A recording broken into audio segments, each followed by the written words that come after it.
upon a time, a young queen fell mysteriously ill.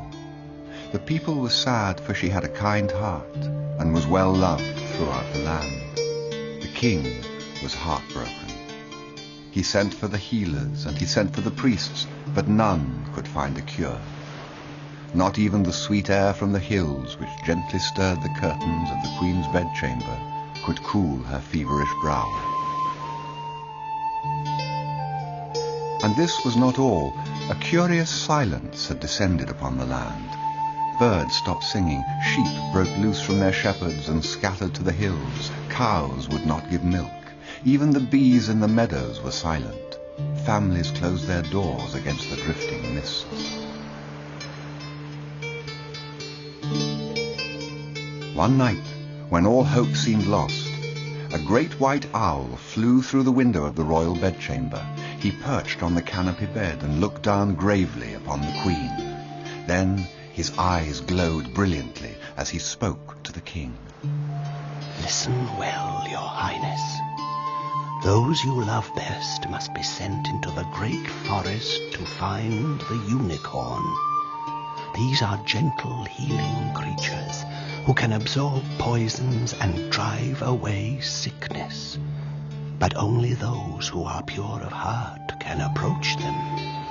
I, sir, your children, Owen and Megan. I give you this coin necklace engraved with the picture of a lyre. It will protect your children and be a sign to those who can help. Tell them the unicorns live to the west, in the land of the old ones, where earth meets the sea. Stretching his wings, the owl turned and disappeared, flying off into the midnight sky. The next morning, the king called his children to him and told them what had happened. One anxious glance at their frail mother warned them that time was desperately short. Kissing their parents goodbye, Owen and Megan rushed down into the courtyard.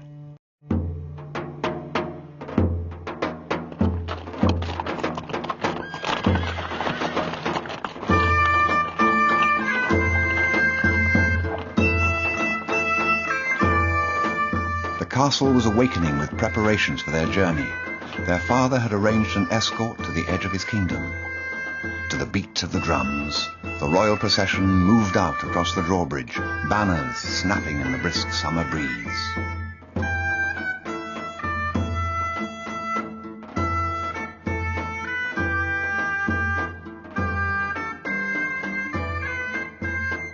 The children darted between the snorting horses and soldiers of their father's royal guard, then burst into the fields, now sparkling dew-bright in the rising sun.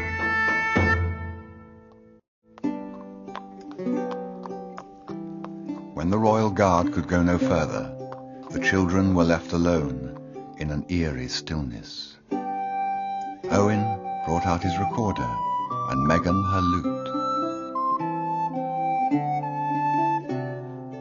Now, only an occasional human voice could be heard, sounding strangely hollow in the distance. That was when they heard the wooden wheels of a peddler's wagon coming up the road.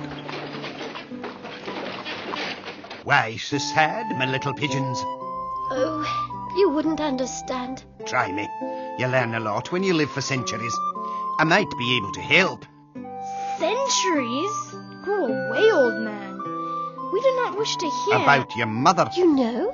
Aye, but if you do not wish to speak to me, then, poof, I shall disappear. Oh, let us pass, sir. We must find out... Owen, please. There's no point in telling him. As you please, my princess. In the instant the children turned, the old man disappeared. Frightened and confused, they walked on.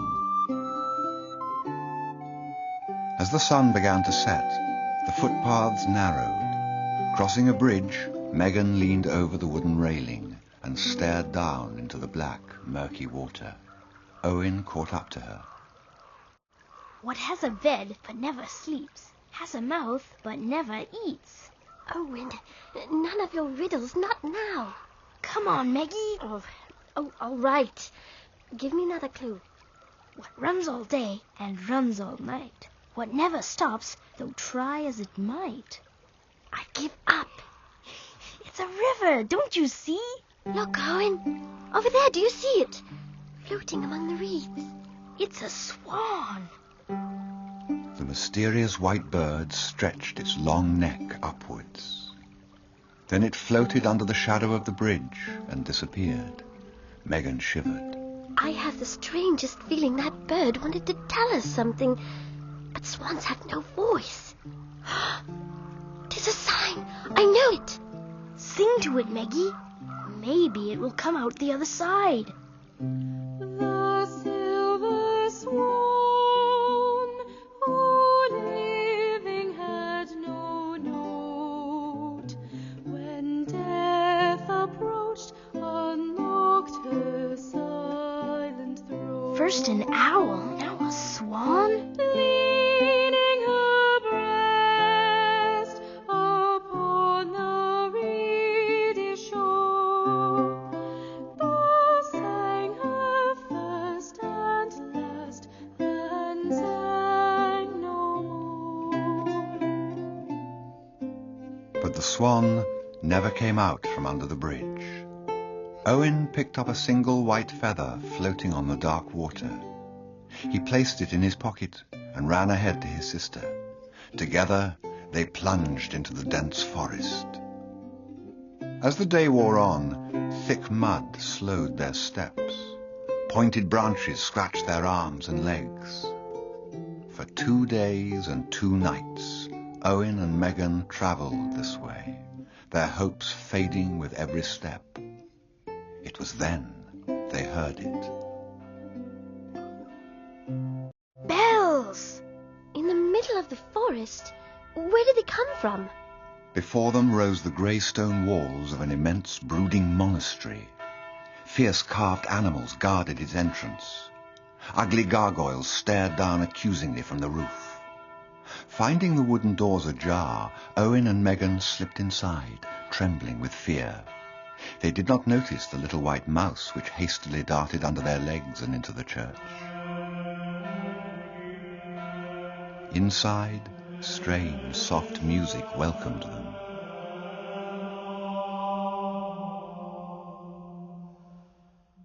As their eyes grew used to the darkness, they could make out the hooded shapes of monks walking slowly through the cloister. They pressed themselves against a cold stone pillar and listened. And what, pray tell, might we have here? Children! Come into the candlelight that I can see you better. Please, Father, we come from the kingdom of Cornell. We need your help. Why then, lad, you are a long way from home. Our mother is ill. We've been sent to find a unicorn. To make her better. Do you know where they live? A unicorn, you say? Are you so certain they exist? Come on, Owen. I do not think the father believes in unicorns. Nonsense, my dears. 'Tis a mighty small mind that cannot find room for a unicorn or two. So you can help us? Son, can you read a map? I'm the king of maps. Good. Then let me ask Father Gregory for a wee bit of candle wax, and I shall draw you that map to Merlin's cave. Strange man, our Father Gregory. Forever doodling on parchment with little dots and lines. Music, he calls it. As if you can write down sounds and read them back like a book. Father, an owl brought this necklace to us. Do you know what it means? An owl, you say? Let me see. Why, 'tis a lyre. Merlin's sign. I knew it. But let me warn you. Merlin demands no payment for his help, but he will need some encouragement. A riddle or a song, perhaps. Something to lighten the heart of a wizard. Now, off to bed. I'll dim these candles. You leave at dawn. Owen, hand me my lute. Maybe we should turn back. Do you wish we'd never come? Merlin could be anywhere. Shh, Megan. Think of Mother. Look, a little mouse. I wonder where he came from. So, little mousie, what do you take to the greatest sorcerer in all the land? I know! What is it? The more you take, the more you leave behind. Please, go to sleep, Owen. Footsteps. Think. Shh, they'll hear you. How many more must we take to save our mother? Maggie, play me the riddle lullaby. The one she used to sing to us when we were little. I gave my love a cherry without a stone. I gave my love a chicken without a bone. I gave my love a ring without an end. I gave my love a baby with no crying. Now the how part. A cherry when it's pitted, it has no stone. A chicken in the egg, it has no bone. A ring when it's rolling, it has no end. A baby when it's sleeping has no crying.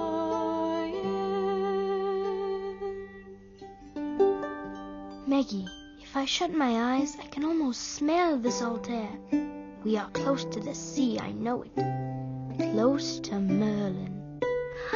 And unicorns. I wonder if they can sing.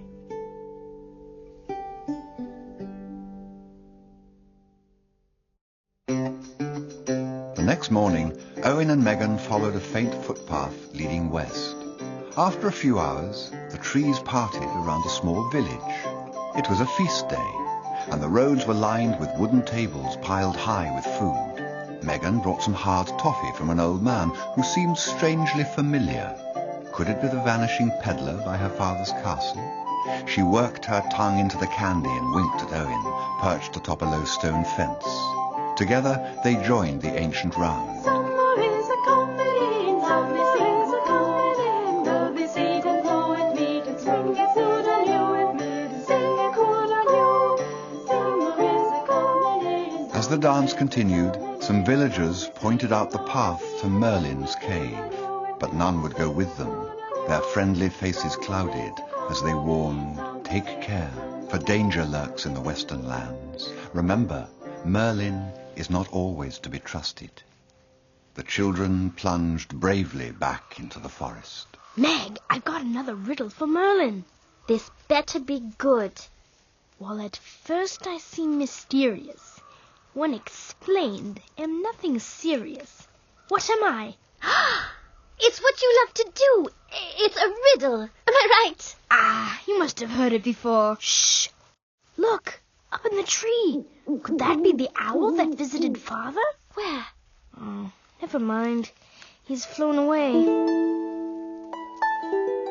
The children walked on again, following the map they had been given. At last, they came upon a low sloping hill covered with bare trees. Bent, twisted branches grabbed at their clothing, frightening them both. Inching forward, they discovered an opening partly covered with vines. It was a cave, and from within they could hear music. A liar. Hello? Is anybody here? Well, it certainly seems you are. Come in, little ones. Don't be afraid. Careful, dare not sit on the dog. He will talk your head off once you get him started. Caleb, off that chair. We have royal visitors, and one who sings very well, I dare say. You heard me singing. You know who we are? Of course, little ones. 'Tis not so difficult as you might think. Do we know you, sir? Your voice sounds familiar. Highly doubtful, my dear. Though you learn a lot if you live for centuries. Maggie! The peddler said exactly the same thing. Shh. Sir? Listen. See, the cave is greeting you too. 'Tis a magic cave, and great company to a lonely wizard. A cave that talks? 'Tis a special language. but you will understand it soon enough. Now, answer me this riddle, young lad. What has rivers but no fish swim, has many a town but ne'er an inn? Rivers, towns, Think, my boy, think. 'Tis a map, which I see you have cleverly hidden in the folds of your cloak, young miss. How did you know? Do not doubt my powers, little ones. I can feel an itch before you feel it. I can think a thought before you think it. And I can sing a song before you sing it, which you will do for me tonight, fair princess. But... After you tell me why you are here. Come, Merlin waits. Speak up. Sir, I will tell you why you should help us. Because she is our mother, and we love her very much. Really, my dears, that's only natural. because she is a queen? Oh, children, even a lowly wizard is more powerful than any queen. Because she sings beautifully? Continue, sweetest one. Because we might teach you a new riddle? Oh, now you definitely have me interested. Out with it, lad, quickly. 'Tis difficult. Come, my boy, you're speaking to Merlin. I was, but am not, and never shall be again. What am I? Blasted, very clever. Tell me. Not before you tell us where the unicorns live. Unfair. Young man, I knew you were going to say that. Your thoughts clutter the air before you.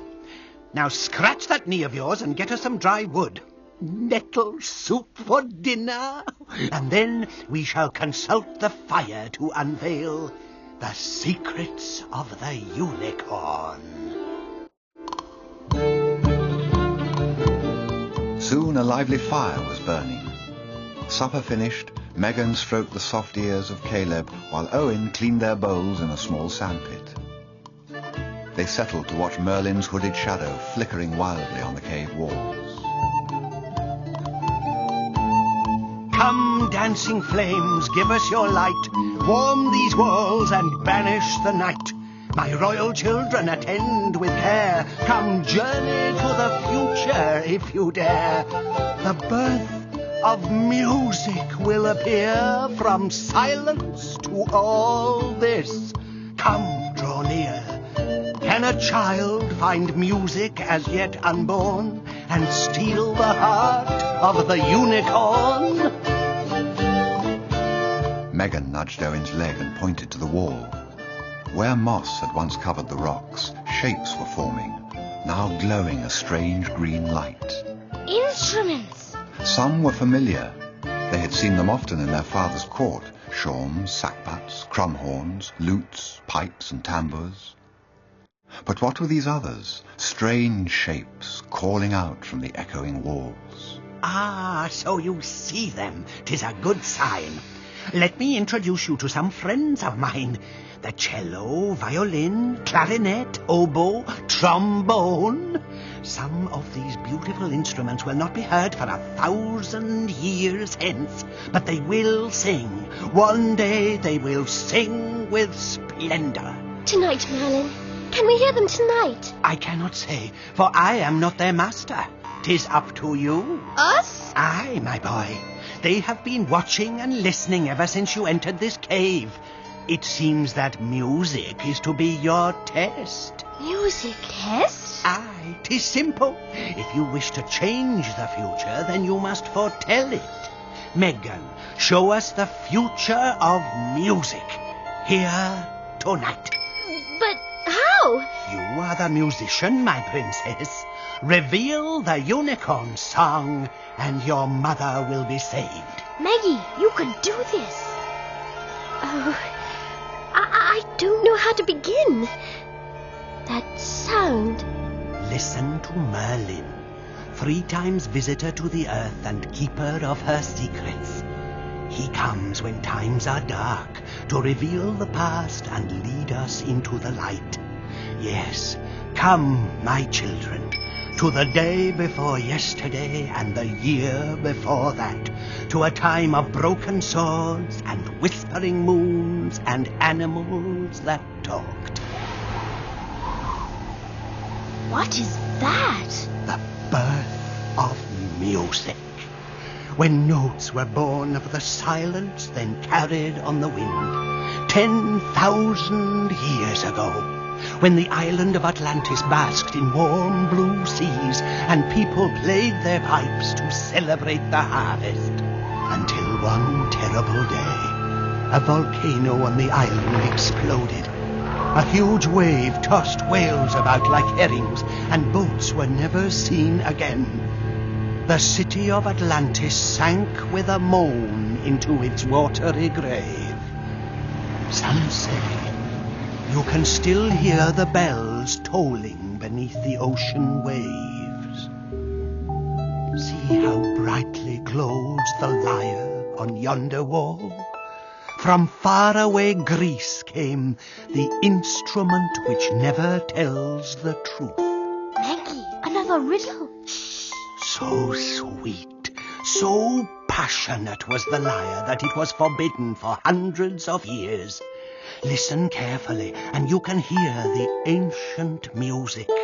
For over 1,000 years, music lived this half-life. Then it stirred. Monasteries began to ring with chant, and men struggled to write down the notes. Traveling musicians brought their instruments from faraway lands, the lute from Asia, pipes from Africa, the harp from Europe. All the elements take their place, and music is ready to move on into the future.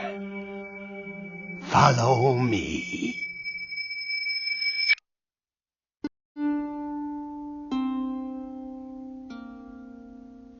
Merlin took up his harp.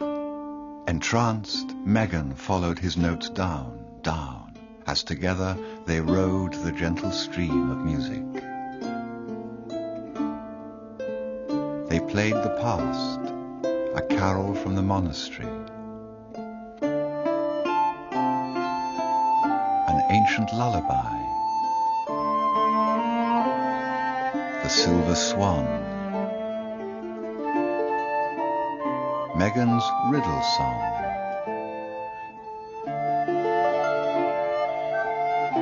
Then forward into a tune that seemed strangely familiar.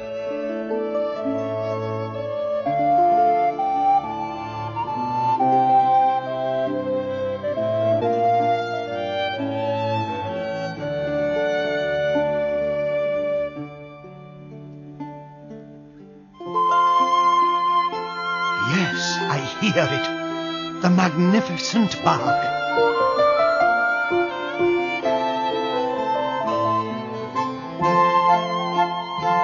And Mozart.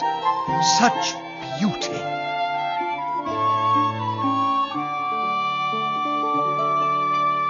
Maggie, what do you hear? Quiet. We're moving forward in time.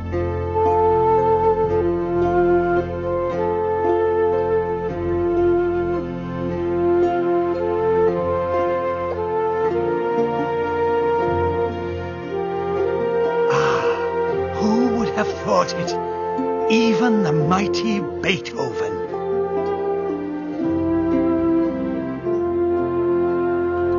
Maggie, where are you? Don't leave me. Owen, this is it. The unicorn song. I would never have dreamed it.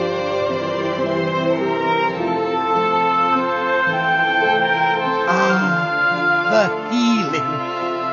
Avalon itself. But Megan was no longer playing. The music released her, and she collapsed against the dirt wall. It was the endless depths of the cave that eerily played on.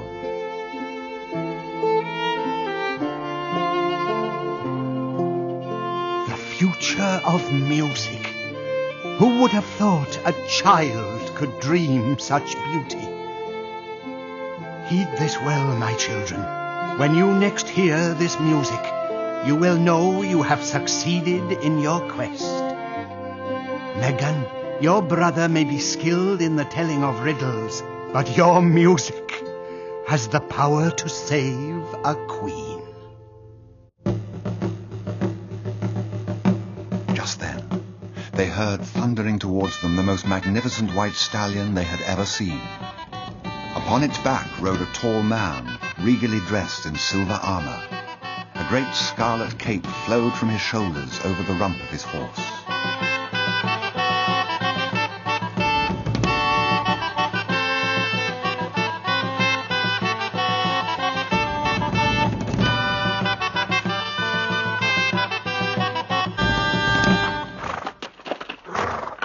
My lord, what an honor. Oh, up on your feet, Merlin. Who is that? My liege, let me present Owen and Megan, Prince and Princess of Cornham. Children, King Arthur, keeper of the magic sword Excalibur, Lord of the Round Table, your once and future king. Why are they here? Sir, these children are looking to find the unicorn. Your Highness, where do they live? Oh, dear child. They live on the island of Avalon, a place of ancient magic and once a source of goodness throughout this land. There also lives my sister Morgan, the Lady of the Lake. Evil fairy queen. Hush, Merlin, you knew her not as a child. So lively, so filled with laughter. But something happened. I know not what. Morgan became bitter and jealous, wanting power over lands that were not rightly hers. You mean ours, the kingdom of Cornham. Aye, and Camelot as well. She has set her court at Avalon, hoping to steal the magic. Only the unicorns remain, beautiful reminders of what could have been. Unicorns! Morgan wants the power of the unicorn, but she can never have it, any more than I can have it, or Merlin here. But why, sir? You are a great king. And Merlin is a great sorcerer. The grown men can never capture a unicorn. These gentle beasts will come only to a young girl, sitting in a forest clearing and singing. Maggie, you could do that. I don't know. Owen, help your sister onto my horse, then climb on yourself. We shall meet on the shore surrounding Avalon. My sister is about to get visitors. The children struggled onto Arthur's massive steed. The king settled them tight. Then, with a flourish, he spurred the horse on its way.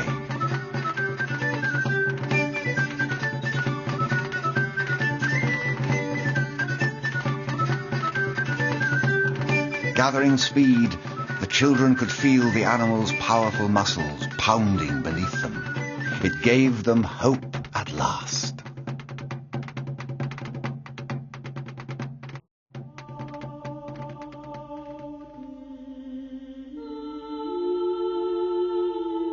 Exhausted, first one, then the other fell asleep. The next thing they felt was Arthur tenderly lifting them down to the ground. He pointed into the mist.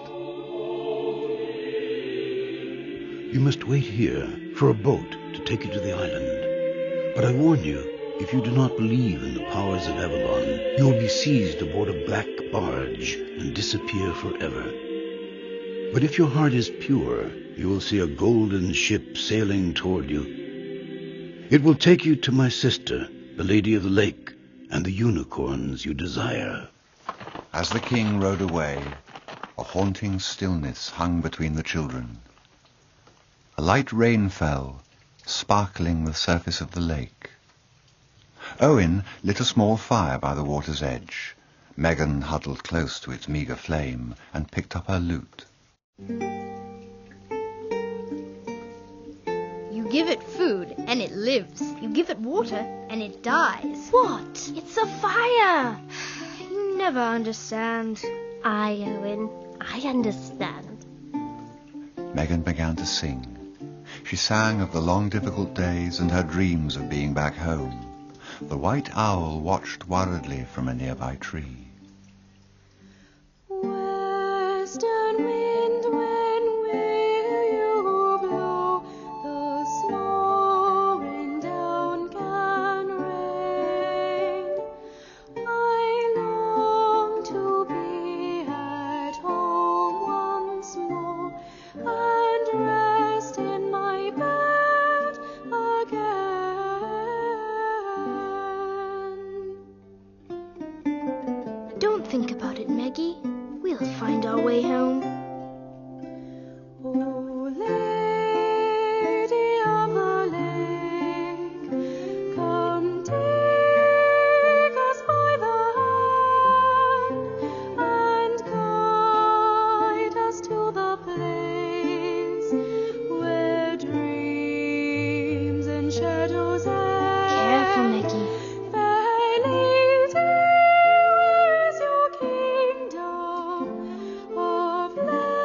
Yes, I know.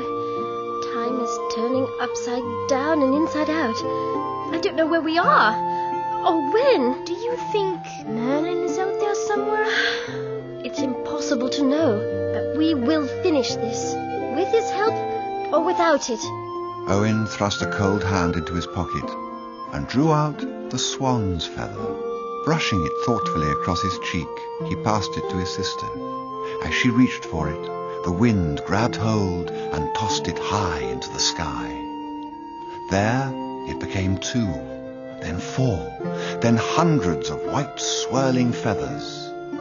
They bound together and descended, a soft, warm blanket of down. The children wrapped themselves in it and were soon asleep.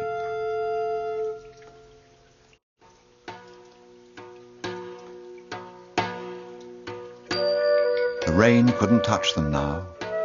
The greatest wizard of all had sent the magical blanket. When he saw they were asleep, the owl swooped down and nestled there to keep watch over his young friends. But someone had seen their fire reflected in the black waters of the lake. Owen, wake up! What is that dark shape out on the water? 'Tis a ship coming closer. Quickly, what color is it? Black or gold? I can't see. The fog is too thick. So smoothly sailed the ship upon the water that no wake flowed out behind. Sails of finest silk filled with an invisible breeze. The boat's prow was high and richly inlaid with gold and pearl. On board stood 3 women. Each held a staff with a silver orb, for the moon, for Avalon, for the unicorn. Looking steadily at their visitors, they slowly raised their staffs. And suddenly Owen and Megan were on board. No gangplank, no eager hands to help them up. They were just there. The children glanced uneasily at each other. The magic was taking hold. They were on their way to Avalon. Where are they taking us? Not so loud, Owen. We're going to the palace, I think. Up there, on the hill. It's nothing but a circle of giant standing stones. Open to the sky. Look, you can see light inside them, as if they're made of Ice. Hold my hand, Owen. They're taking us into the center of the circle. As the children passed between the great stones, everything exploded in color and movement.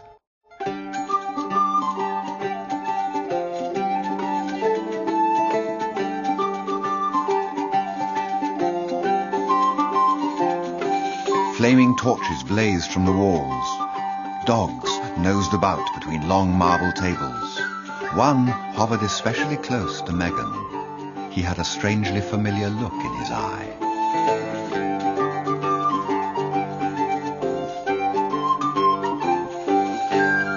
Servants brought in great platters of food, pickled eels, roasted rabbits stuffed with raisins and nuts, and a wild boar with a fresh apple between its jaws. Megan's mouth watered. The Queen was about to speak. Ah, beautiful children! How pleased I am to meet you at last. Come, do not be afraid. Your Highness, I am Princess Megan. This is my brother, Prince Owen. We come from Cornham. Yes, I have been watching your progress here. Prince Owen, I see you wear the sign of Merlin around your neck. Do you think he can protect you here? Ma'am, we are looking for a unicorn. Do they live on this island? Certainly, child. Further inland.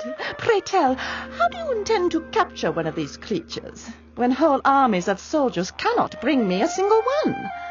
Never mind. For what purpose do you want this unicorn? Your Highness, we have been told they can cure our mother. Nonsense, my girl.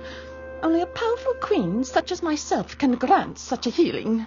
Although, if I decide to help, you must do one thing for me. Which is? You must bring a unicorn here to me.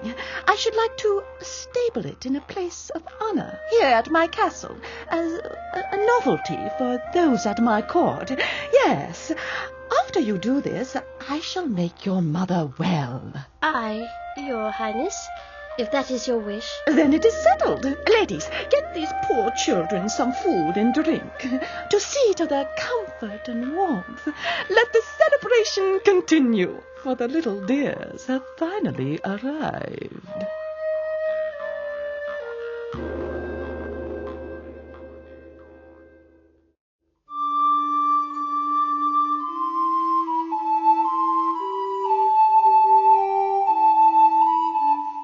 The next day, the children were led into the woods. Although the air was still, they could feel movement around them. Gradually, they could make out soft white shapes with gleaming tails floating among the trees. The forest was alive with soft nickerings and restless hooves on padded soil. Music filled the air, so transparent that the notes seemed to hang like diamonds on the trees. This was music born of mystery and magic, of light and air. It was time for Megan to take her place. She pulled away from Owen's embrace, brushing a lock of red hair from his eyes. Don't be afraid, Owen. I feel Mother is with us. Her brother silently took off the owl's necklace and pressed it into his sister's hand. For luck, Maggie. Merlin will watch over you. Sunlight streamed through the high treetops, lighting an area of grassy green. Everything was so bright, Megan felt as if the sun had moved a little closer to the earth. Bravely, she stepped into the center of the clearing. She brushed her fingers across the strings of her lute.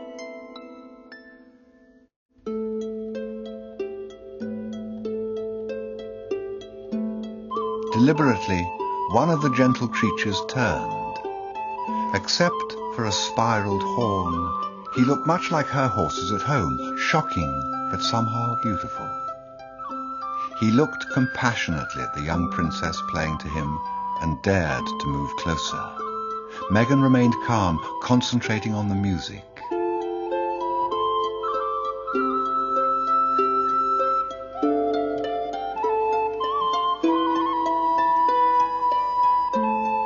As she played, the sunlight dimmed and blustery winds began to swirl around the grove. The other unicorns huddled together, moving in a worried pack, slowly circling Megan and the lone unicorn. The earth was spinning too quickly. Her legs were becoming weaker. She struggled against the blowing wind as the sky threatened a deep bluish black.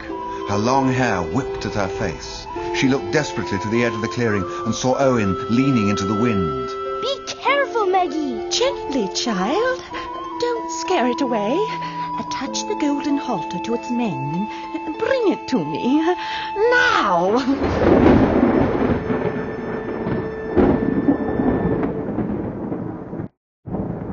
Megan frantically drew air into her lungs. Weakly, she unhooked the halter from her shoulder and held it in front of the unicorn. Ever faithful, he did not run. His blue eyes shone with an unwavering trust. In the eternity of this storm, time stood still. Peace and reassurance flowed into Megan's heart, and in that moment she knew what she had to do. Her hand reached up as if to attach the halter when Owen cried out a second time. Maggie! I know, Owen! I shall not do it! Child, I command you to bring the animal to me! Never! What could you possibly want with him? He will die if he's not free, and so will my mother! See? I am putting the halter down on the grass! Lost it! 'Tis so close to my grasp! Huntsman, kill the animal! And the girl, if you must. I want that horn! Owen had already seen the danger. Morgan's huntsmen had taken their positions between the trees. King Arthur was right. His sister was not to be trusted. Her huntsmen were going to kill the unicorn for its horn. The archers spelled death for his mother and his sister. He cleared his throat to speak. Stop! In the name of King Cornam! The archers took no notice. Angrily, the white owl flew down and landed on Owen's shoulders. Tingling ran down his arms. Power surged into his voice. Halt, I say! It was too late. 20 arrows were loosed at Megan and the unsuspecting animal. Maggie! Megan turned to see a wall of arrows headed towards her. As she closed her eyes for the terrible last moment, a miracle. The arrows deflected upwards as if guided by some unseen hand, away from Megan, away from the unicorn. As they pierced the storm clouds, sunlight burst once again down into the glade. Perched on Owen's shoulder, the owl stared accusingly at the archers. The men looked confused, then slowly lowered their bows and dropped to their knees before the young prince. Owen seemed much taller than before.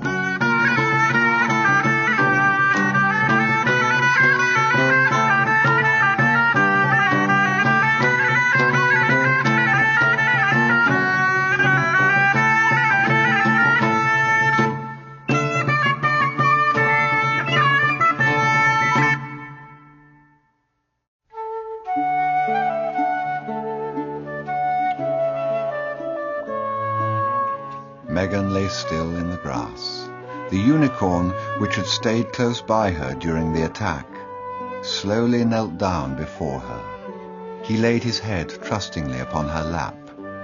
Megan sat up, weaving her fingers into his mane. My sweet friend, how beautiful you are. You risked everything for me. I cannot repay you, but I can give you one thing. Your freedom. The unicorn got to its feet. He bent his head and touched the strings of Megan's lute with his horn. For a moment, the forest echoed with its brilliant sound.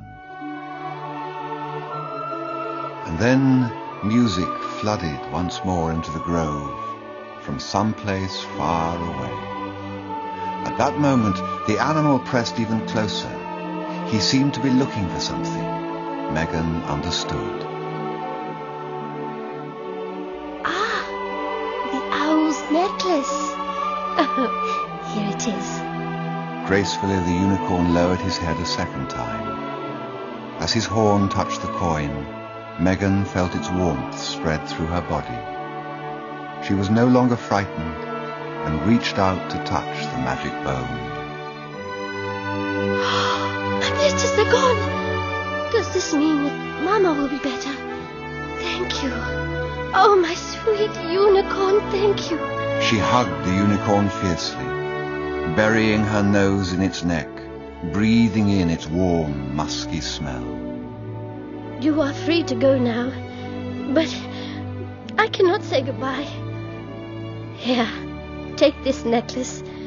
It comes from a very dear friend of yours, and it will protect you, always. Owen ran up to his sister. Together they watched the unicorns move off and dissolve beneath the sun-warmed trees. Above them, a white owl rode the wind. Then he too disappeared in the bright blue sky. Owen, turn around. It cannot be! Where Morgan's palace had stood proud and grim, only blocks of ice remained, now melting in the sunlight. In its place was their own castle, welcoming them from the hilltop. With their last bit of energy, the children ran across the fields, kicking their feet through the tall, cool grass and onto the drawbridge, lined with cheering servants.